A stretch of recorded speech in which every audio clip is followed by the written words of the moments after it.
Have you ever made mistakes in Italian that left you red-faced and wishing you could vanish? Maybe you confidently declared you were caldo, and instead of saying that you felt hot, you were actually saying you felt sexy. Or perhaps while ordering food, instead of asking for a penne all'arrabbiata, you actually asked for a penis. Now, we've all been there, carefully putting together a sentence in Italian only to be met with puzzled looks or suppressed giggles is practically a rite of passage. The thing is, mistakes are a natural and essential part of learning Italian. But hey, how nice would it be to skip some more of those embarrassing moments and feel a bit more confident? Well, in this lesson, I'll walk you through 16 of the most frequent mistakes in Italian. From mixing up words that sound alike to fumbling tricky verb tenses or misplacing pronouns, we'll uncover it all. By knowing what to watch out for, you won't just avoid awkward slip-ups, you'll sound smoother and more precise when you speak. And don't worry about taking notes, I've done all the hard work for you. To help you to practice everything you learn here today, make sure you download your free PDF cheat sheet. It includes all the vocabulary and examples you're about to see. Just click on the link in the description box below this video. Pronti? Iniziamo! Let's get started.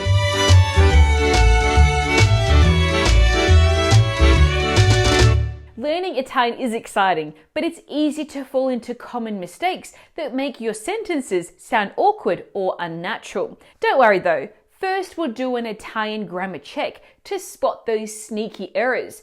And with a little practice, and probably a few laughs, you get more comfortable and skilled in no time. Let's start with the first one, which is misusing definite articles. Why is this tricky? Well, in English, there's only one definite article, the, and it works with all nouns, no matter their gender or number. Italian, however, has several different forms, including il, lo, la, I, gli, le, l. And choosing the wrong one is a common mistake. For example, you might say things like Porto il zaino. instead of Porto lo zaino. for I bring my backpack. Or you might say Ho conosciuto I zii di Michele. instead of Ho conosciuto gli zii di Michele. for I met Michelle's uncles. On top of that, while English often drops the definite article, Italian rarely does. For instance, in English, we might naturally say, I eat pasta, but in Italian, we need to say, Mangio la pasta. I eat the pasta. So how do we fix this? To choose the right definite article in Italian, you need to look at the gender, masculine or feminine, and number, singular or plural, of the noun. For example, a singular masculine noun like Libro. book uses il, while a plural feminine noun like Case. houses uses le. You also need to pay attention to the first letter of the noun. If it's a vowel, you'll need to use L' instead of il or la. For example, L'auto. the car instead of. La auto. And then there are some exceptions, like some masculine nouns requiring lo instead of il. Take a look. Amo gli italiani. I love Italians. L'appartamento è libero. The flat is available. Lo studente è in ritardo. The student is late. Now, to learn more about how grammatical gender in Italian works, make sure you watch my video lesson right here. This will give you a strong foundation to avoid these common mistakes. The next thing is confusing the verb essere and stare. Why is this tricky? Well, the verb essere and stare can both mean to be in English, but they carry different nuances and are not always interchangeable. To add to the confusion, they share the same past participle, Stato. This often leads to mistakes, such as saying Sono bene. instead of Sto bene. to mean I'm good, or asking Com'è Sara? to inquire about Sada's well-being, when in reality, this question asks about Sada's characteristics or personality. So how do we fix this? One of the tricks of using essere and stare correctly is to look at the temporary and permanent state of what you're talking about. Essere is commonly used to describe something that defines you or doesn't change easily, like traits, identities, or emotions. On the other hand, stare is more temporary conditions, state of being, or actions that are happening at the moment. Take a look at these examples. Sto felice. Sono felice. I'm happy. This is an emotional state of being. Sto bionda. Sono bionda. I'm blonde, a permanent trait. Sono male. Sto male.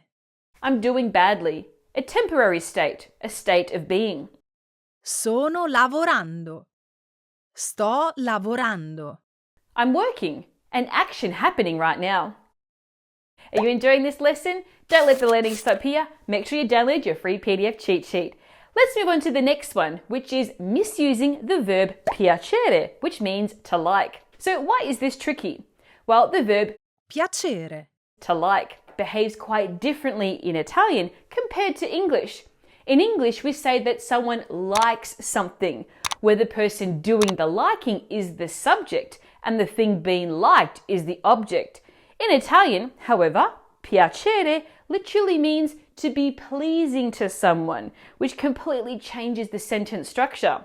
This leads to common mistakes, such as relying on the English construction and saying things like Io piaccio la pizza.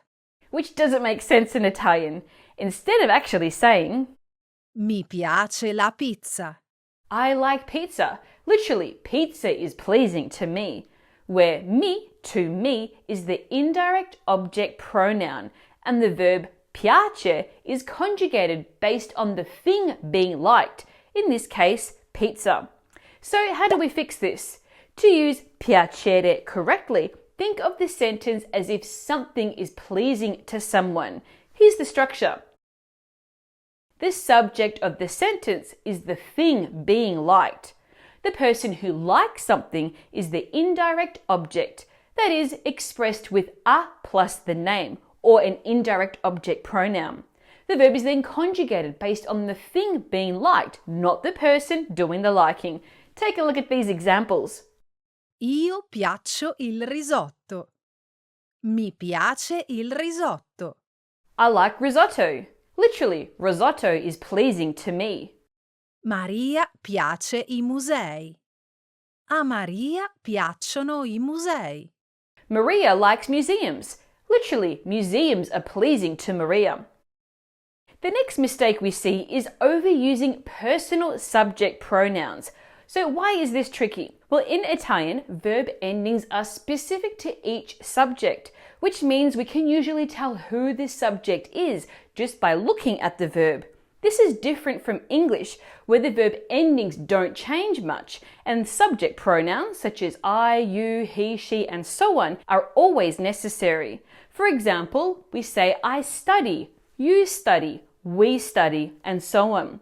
Because of this, including subject pronouns in Italian sentences like Io gioco a calcio. I play football or Noi andiamo in montagna. we go to the mountains would make them sound heavy and redundant. So how do we fix this? The golden rule is to omit the subject pronoun, using it only when we need to emphasize the subject or where there's a risk of confusion due to multiple subjects in the same sentence. Take a look at these examples. Studio italiano. I study Italian. The verb studio already tells us that it's the first person singular, so the subject pronoun io is unnecessary. Anna ama viaggiare, ma lui lavora sempre. Anna loves to travel, but he is always working. Here, the subject pronoun lui clarifies who lavora refers to, avoiding confusion. Lui ha detto di aspettare. It was him who said to wait. Here, lui is used to emphasize the subject. Now, to learn how and when to use all pronouns in Italian, make sure you watch my video lesson right here. The next mistake is struggling with prepositions. Why is this tricky? Italian prepositions can be challenging because they are quite versatile and they often don't match their English counterparts directly.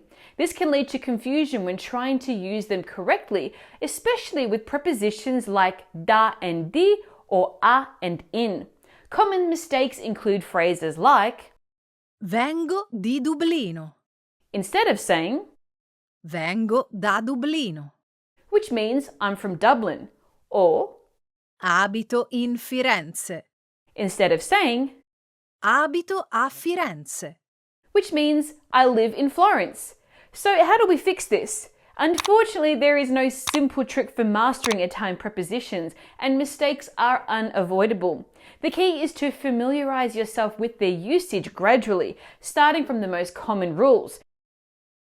For example, we need to use a with cities and in with countries or regions when discussing our location, or venire plus da and essere plus di when specifying where we are from. Take a look at these examples. Mio cugino vive a Napoli. My cousin lives in Naples. Andiamo da tua mamma per Natale? Shall we go to your mum's for Christmas? Now, to learn how and when to use all prepositions in Italian, make sure you watch my video lesson right here. Now, the next common mistake in Italian is misplacing adjectives. So why is this tricky? Well, in Italian, adjectives usually come after the noun, but many default to the English pattern where the adjectives typically come before the noun.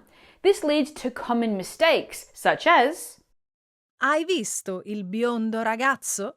instead of saying, Hai visto il ragazzo biondo? meaning, have you seen the blonde boy? Or Ho letto un interessante libro. instead of saying, Ho letto un libro interessante. to mean, I read an interesting book. However, this is not a strict rule in Italian. Some adjectives can appear before the noun, and in certain cases, the position of the adjective can even change its meaning, making it a bit tricky to know where to place it in a sentence. So how do we fix this? Well, stick to the general rule of placing adjectives after the noun. Then familiarize yourself with key exceptions, such as adjectives of nationality or color, which must always follow the noun, or adjectives like Vecchio, for old and grande.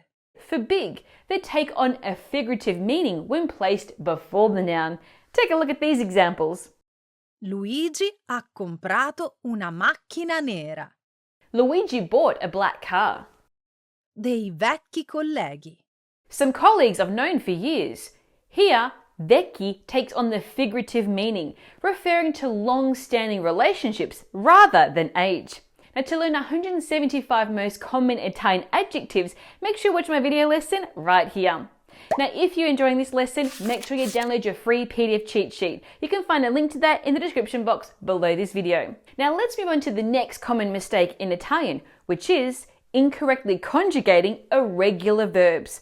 Why is this tricky? Well, Italian features many irregular verbs that don't follow the standard conjugation patterns, making them a bit tricky to learn. That's why one of the most common mistakes in Italian is applying regular conjugation rules where they don't belong, leading to some funny mix-ups like Ando, instead of vado, for I go, or usco, instead of esco. for I go out. So how do we fix this? Start with the most common irregular verbs that appear frequently in everyday conversation, such as Fare, to do or to make, andare, to go, avere, to have, essere. to be. Once you're comfortable with these, move on to groups of verbs that share similar irregularities, such as verbs ending in glire and gnere, such as Cogliere, to pick or to catch, or spegnere. to turn off. Take a look at these examples. Andi a scuola domani? Vai a scuola domani? Are you going to school tomorrow? From Andare. Pulo la mia stanza. Pulisco la mia stanza. I clean my room. From Pulire. Abbiamo un nuovo insegnante. Abbiamo un nuovo insegnante. we have a new teacher. From Avere. the next common mistake in Italian is forgetting noun-adjective agreement. So why is this tricky? Well, in English, adjectives remain the same no matter the noun they describe.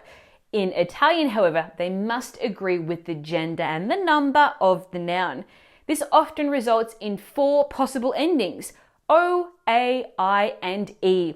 But many forget to adjust the adjective accordingly, making mistakes like La casa è bello. instead of saying La casa è bella. to mean the house is nice. To complicate things further, some adjectives don't follow the standard pattern. For example, the adjective rosa, pink, stays the same regardless of gender and number. Take a look. Le scarpe rosa. The pink shoes, or Il maglione rosa. the pink jumper. So how do we fix this? Always identify the gender and number of the noun before choosing or modifying the adjective. Then apply the basic rules, such as adjectives ending in E have only 2 forms, E for singular and I for plural, or some like Blu. for blue, Arrosto. roasted, or Mozzafiato. breathtaking remain unchanged regardless of the gender or number of the noun they describe. Take a look at these examples. Il ragazzo alto. The tall boy, La ragazza alta. the tall girl, Un pollo arrosto. a roasted chicken, Le patate arrosto. roasted potatoes. The next common mistake in Italian is misunderstanding reflexive verbs. Why is this tricky? Well, many Italian verbs are reflexive, meaning the action is performed by the subject on themselves. However, some, such as Arrabbiarsi. to get angry or Svegliarsi. to wake up, don't translate literally into English, so it's easy to forget to use the reflexive pronoun in Italian, which is essential to show that the subject is also the receiver of the action. For example, instead of saying, Mi arrabbio. I get angry, you might incorrectly say, Io arrabbio. similarly, instead of saying, Mi sveglio presto. I wake up early, you might say. Io sveglio presto. So how do we fix this? Well, to identify reflexive verbs, look for the si ending in their infinitive form, such as Lavarsi. to wash oneself, Divertirsi.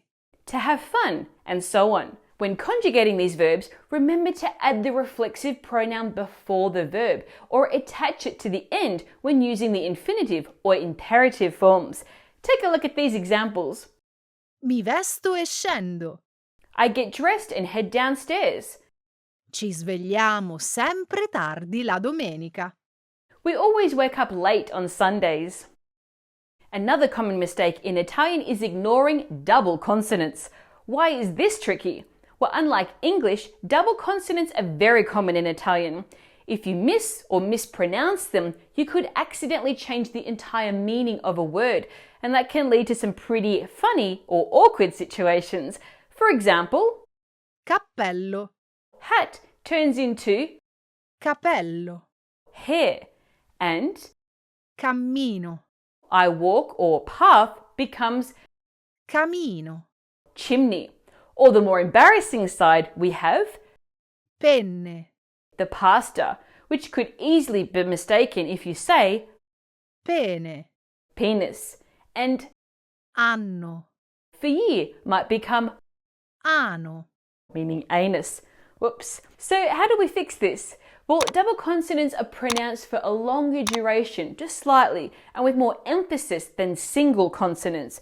Reading books out loud is a great way to practice. Have a look at these examples. Vado a casa. I go home versus Vado alla cassa. I go to the cash register. Devo prendere la mirra. I need to get some myrrh. Devo prendere la mira. I need to line up my shot. Are you enjoying this lesson? Don't let the learning stop here. Make sure you download your free PDF cheat sheet, which you can find in the link in the description below this video. The next common mistake is using incorrect word order. So why is this tricky? Well, the way sentences are put together is different in Italian and English. For example, in English, we change the word order and add helping words like do and does before the subject to make a question. In Italian, however, we just take a regular statement and add a questioning tone and put a question mark at the end. But this can lead to mistakes like, Ha Giulia visto il film? instead of saying the correct version, which is, Giulia ha visto il film? meaning, did Julia watch the movie?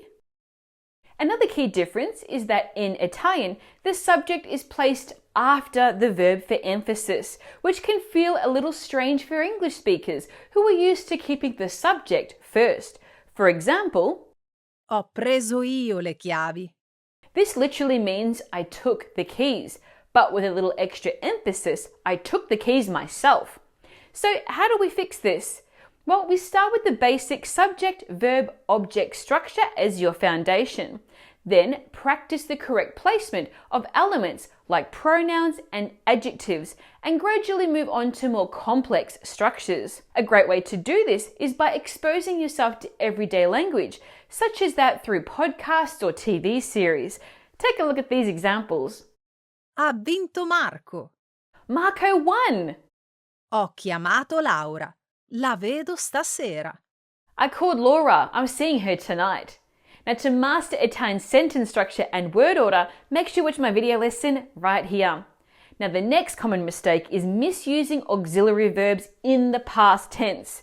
Why is this tricky? In English, the auxiliary verb to have is used to form the past tense for almost all verbs. In Italian, however, verbs are classified into two groups. Those that use essere to be and those that use avere to have as auxiliary verbs. For example, to say I went, Italians say Sono andato. literally I am gone and not Ho andato. which would be incorrect. So how do we fix this? Well, to correct this, it's important to learn the different verb types. Verbs that describe movement like Andare.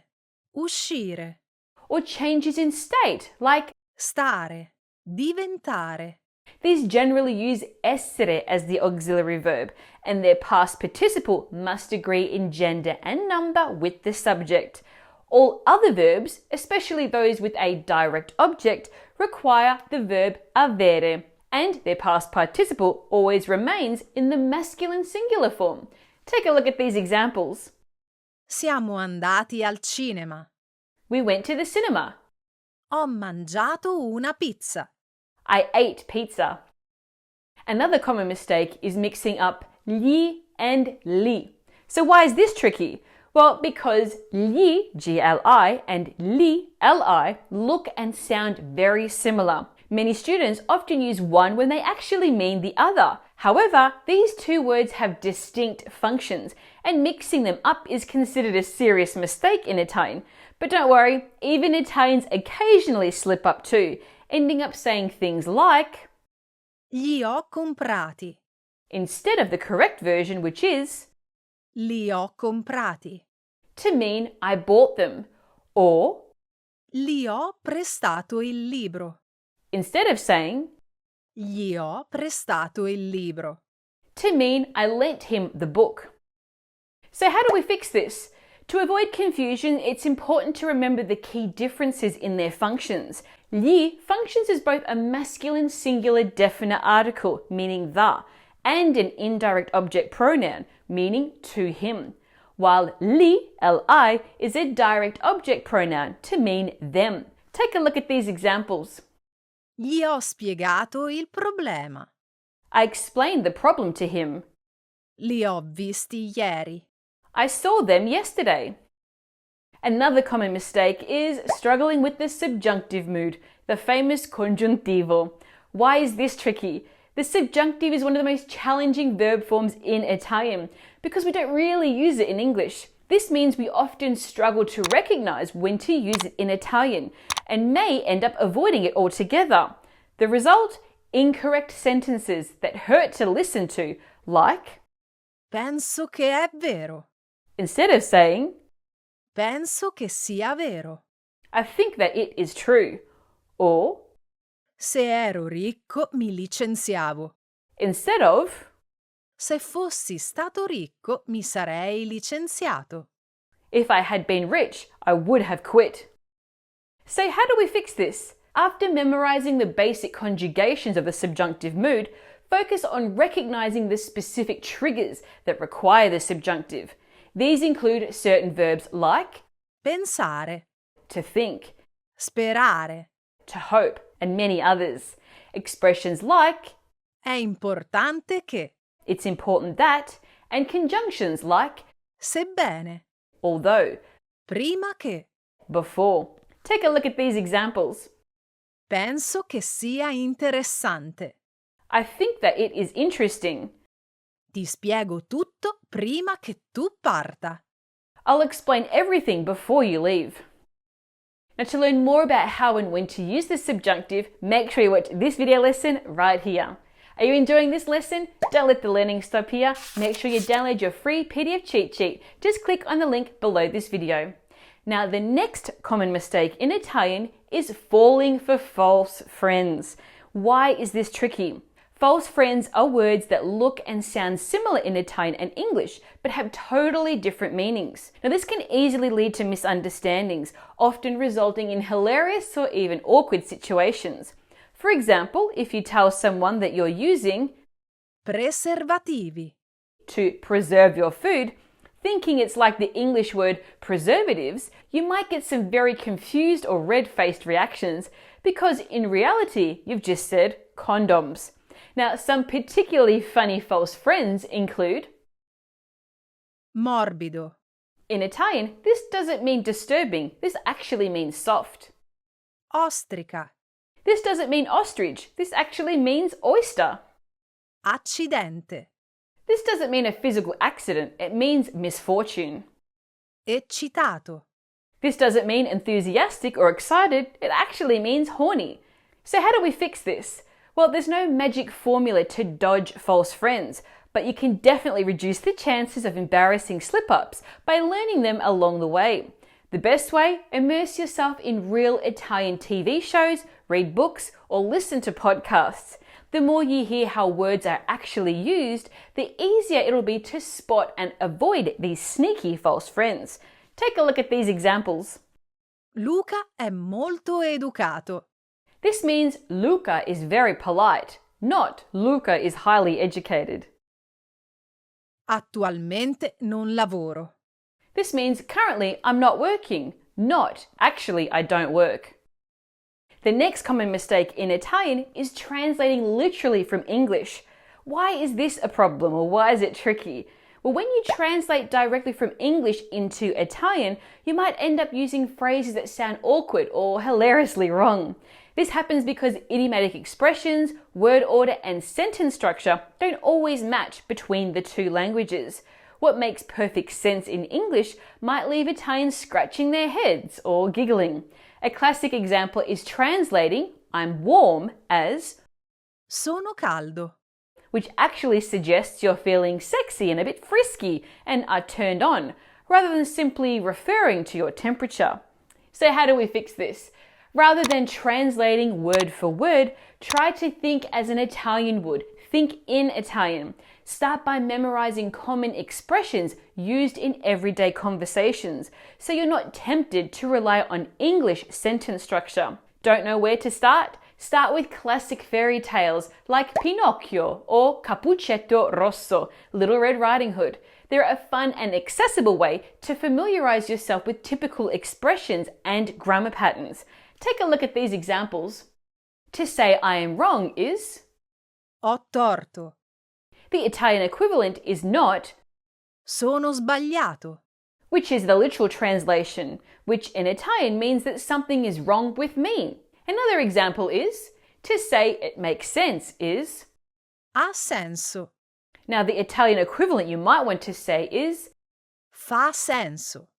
which in Italian actually means that something's disgusting.